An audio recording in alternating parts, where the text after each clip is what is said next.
Feeling drained from office politics and worn out by workplace dynamics, my husband Fred was at his wits' end. Wanting the best for him, I agreed when he suggested becoming a stay-at-home husband. But then, I found out he was betraying me, exploiting his new role at home.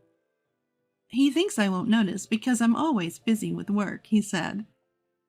And I caught him embracing another woman. Fury boiled within me, and I vowed to get my revenge. I'm Martha, a 28-year-old office worker. Fred and I have been married for 3 years, and I'm the primary breadwinner for our household. When we first got married, both of us had jobs, but my husband reached his limit with office politics and the work environment and decided to quit. He expressed a desire to become a stay-at-home dad, which threw me off a bit initially. When my husband first brought up the idea of becoming a stay-at-home dad, I was a bit puzzled, but I quickly remembered that I had always been the higher earner between the two of us. Plus, the toll his work was taking on his mental health became clear. Putting all that together, I concluded that this arrangement was what suited us best as a couple. However, even though couples like us are becoming more common, it's still not the norm, especially for people of our parents' generation. This setup might be hard to believe. My in-laws, who are close neighbors and generally good to us, also found it difficult to understand at first. Are you sure about this, Martha? Regardless of how much you earn, it's a lot to shoulder, my mother-in-law cautioned. My father-in-law added, Maybe I'm old-fashioned, but what about when you decide to have kids? And can Fred even manage household chores? Have you thought about that? They were concerned about our future, and their words made sense. They weren't worried about appearances. They genuinely cared about us. I felt thankful for that, recognizing once again how fortunate I was to marry into such a caring family. We understand your concerns, I said, and we want to share our plans to ease your minds. I carefully addressed each concern and question raised by my in-laws. For worries about income, I showed them my earnings. Regarding pregnancy and childbirth, I explained the benefits from my company. I emphasized how my workplace is women-friendly, mentioning paid family leave among other things. Luckily, the company I work for offers excellent benefits for women, making family leave a stress-free option. As for Frederick's lack of domestic skills, I said I'd teach him and we'd figure it out. Once I'd covered these details, my mother-in-law said, I see you and Frederick have thought things through. If you're this prepared for the future, I have no complaints. What about you, dear? My father-in-law nodded. Comparing our generation to today's youth isn't fair. If you two are satisfied and have few concerns, it's not our place to intervene. Martha, please continue to look after Frederick. My husband's bear-like father, as people call him, made this polite request. He's an imposing figure, but I know he's kind-hearted. So it was a relief and a blessing that both my mother-in-law and father-in-law understood. However, they had one condition. In exchange for our approval, not that it's a big deal, mind you, please let me teach Frederick housekeeping tasks. We don't want to burden you any further, Martha. Honestly, I was thrilled when my mother-in-law offered to teach my husband how to do housework. With my job taking up most of my time, I knew I couldn't commit to teaching him myself. I'm not even that great at housework to begin with. My mother-in-law, on the other hand, has years of experience as a housewife. It eased my worries about both the quality of the teaching and the time commitment.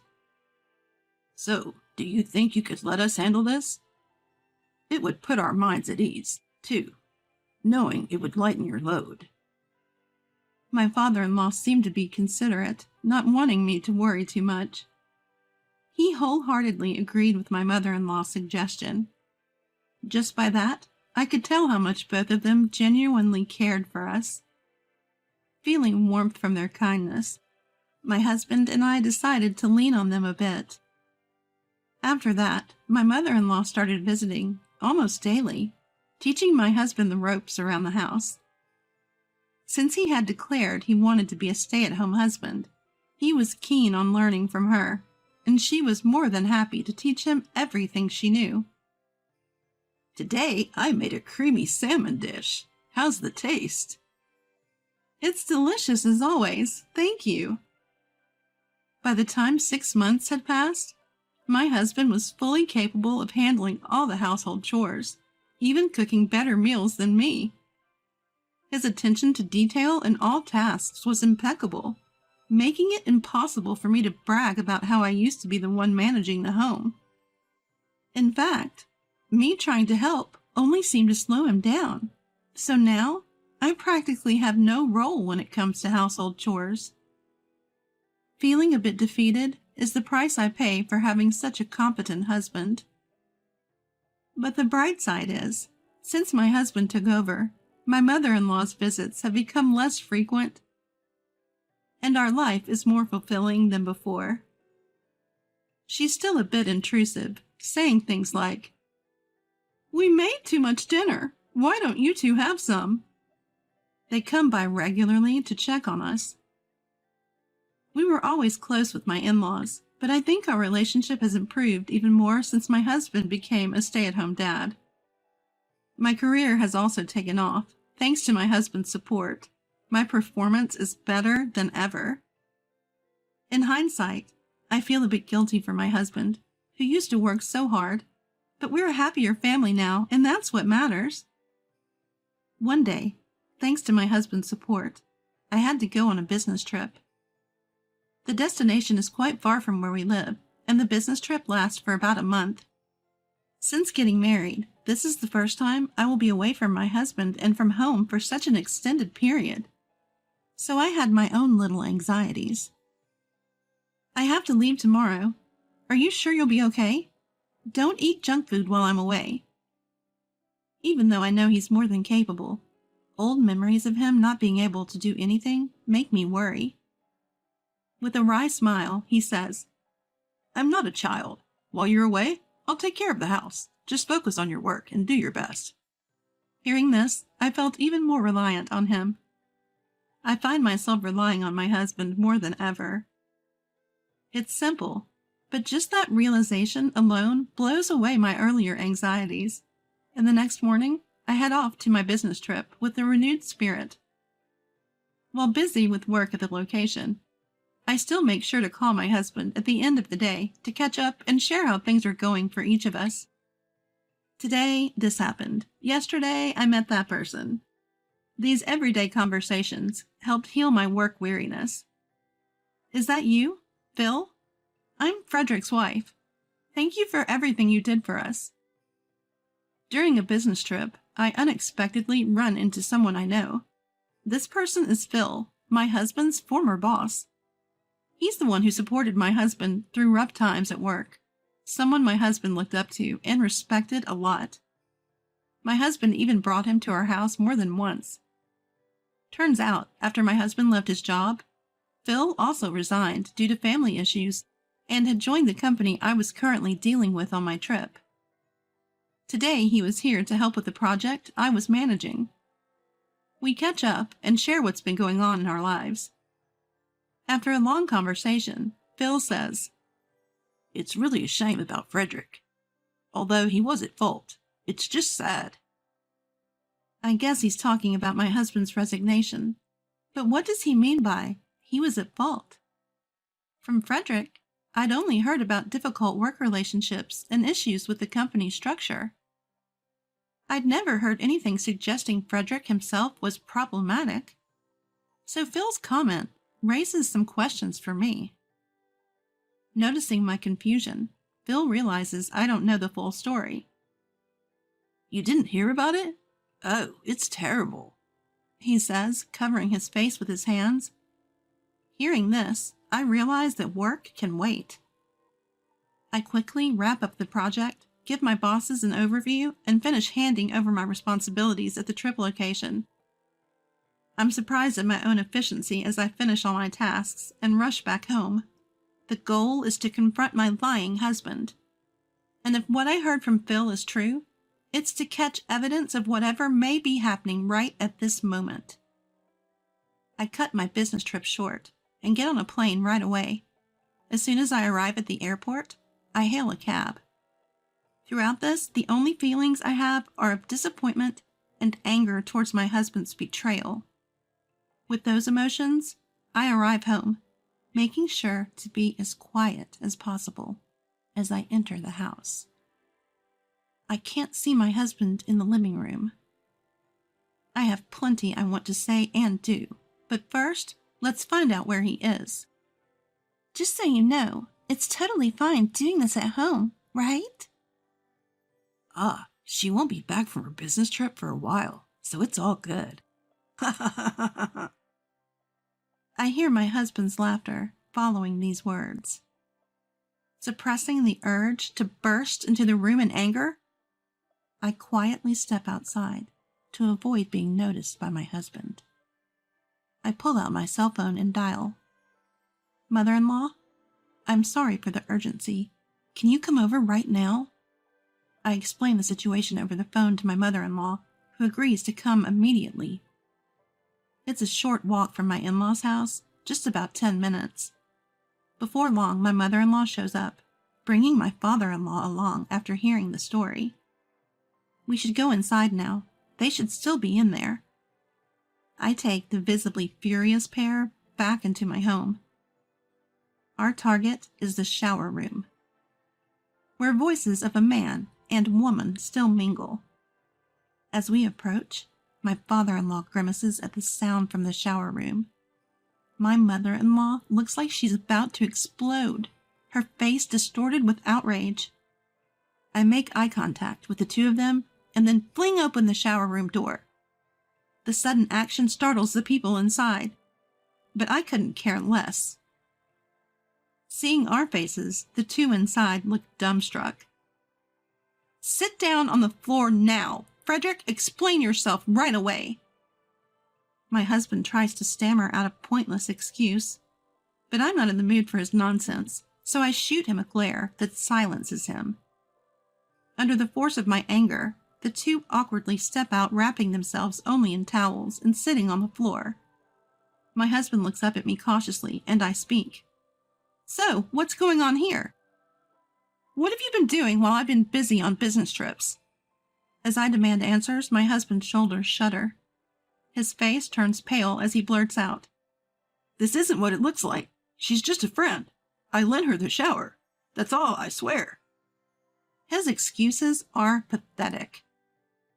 Why do you have to take a shower together if you're just lending the shower? And why did she leave her clothes scattered in the living room of all places? He keeps coming up with all kinds of absurd excuses. I don't want to hear any more excuses. I heard everything from Phil. You know, you left your last job because your affair got exposed, didn't you? I cut off my husband's ridiculous excuses and confront him with the real reason he left his job. What Phil had told me was so shocking, it was more than enough to push my anger over the edge. Choosing to become a stay-at-home husband after retirement was just to secure time for an affair with this woman. When I think about it, it makes me feel pathetic. Of course, people will distance themselves from you. You hit on your subordinate while you have a wife. Did you think you could get away with it if you kept it a secret from me? He keeps lying about the reason for his resignation and won't end the affair as long as he thinks he won't get caught. And on top of it, he's enjoying his ongoing affair with the money I've been making. This is unacceptable, and I have no intention of forgiving him. Well, it was a small mistake. I still love you more than anyone. I don't care about her. I'll break up with her right away if you say so. The woman who had been cowering behind my husband lifts her face at this sudden betrayal. Her face, pale just moments ago, is now flushed red. Unaware of my incredulous gaze, my husband continues speaking. My husband doesn't notice and continues. This is just a fling. You're the only one that matters to me, Martha. This is what people mean by pathetic. He declares his love for me while standing there only in a towel, with his affair partner right beside him. The disgust is overwhelming. The tears start to come when I think about having married this guy. Even my in-laws behind me seem to agree. We were quiet, because we thought Martha should be the one to speak first. But as your mother, I am so ashamed, my mother-in-law says, stepping forward. The mother-in-law who steps forward in front of me starts talking, her face tinged with a sort of pathetic look. Her face is a mixture of anger and pity. Mixed in are various other emotions, making it impossible to discern her true feelings. Why haven't you apologized yet? You betrayed Martha, didn't you? Made her sad, didn't you? Shouldn't you apologize from the heart, no matter how many times it takes? And there, scattered about, are clothes clearly not mine. Phil was right, I realize. You can't keep lying and making excuses. My father-in-law, standing behind my mother-in-law, doesn't say a word, but his face shows he agrees. Finally, my husband seems to realize his mistake. I'm really sorry, he blurts out. But that doesn't mean I have to forgive him. Give me your phones. I'm collecting all evidence of your affair, I tell him. I take their phones and document all the evidence. There are too many pictures and messages proving their relationship. That's enough evidence and excuses. Take her and leave right now. I'm divorcing you, and I never want to see your face again. I tell him, now that I have all I need. But this poses a problem for him. Even if I sort out the alimony payments during the divorce, being kicked out of the house while being a stay-at-home husband would be unbearable. Especially now my in-laws know about this situation. Given their attitude, it'll be hard to go back to my parents' house after leaving here. Wait a minute. I've been doing my share of housework too, you know. And now you're talking about divorce and kicking me out? Give me a break. Can we please try again? My husband pleads, throwing away his pride. Just as I'm finding him annoying, my father-in-law makes his move. What you've done is a betrayal to Martha and to us. Stop causing her more trouble. With that, father-in-law grabs my husband by the collar. Dad, what are you doing? That hurts. My husband, whom I've described as bear-like, is shrieking as he's held by father-in-law's large frame. Father-in-law keeps a tight grip on his son, grabbing his discarded clothes from the ground as well. He then drags him to the front door and unceremoniously tosses him outside. This is the last straw. Never show your face in front of Martha or us again. Next time won't be so easy for you. A declaration that signifies he's disowned by the family. My husband slumps in defeat at the front doorstep. Then my father-in-law quickly tells the mistress to get dressed, and she's thrown out as well. Wait, seriously, please forgive me, Dad, Mom, Martha. My husband pleads, in nothing but a towel around his waist, but no one is there to listen. You should have been finding a new job instead of having fun in the shower. Goodbye. I say just that, and then close the front door, locking it behind me. I put all my emotions into turning that key, hoping I'll never have to see my husband's face again. Despite all this, my husband kept saying, I don't want a divorce. But my furious in-laws made him sign the divorce papers, and we are now officially separated. He abandoned his mistress during the shower incident, so they broke up too. Of course, I claimed alimony during the divorce trial.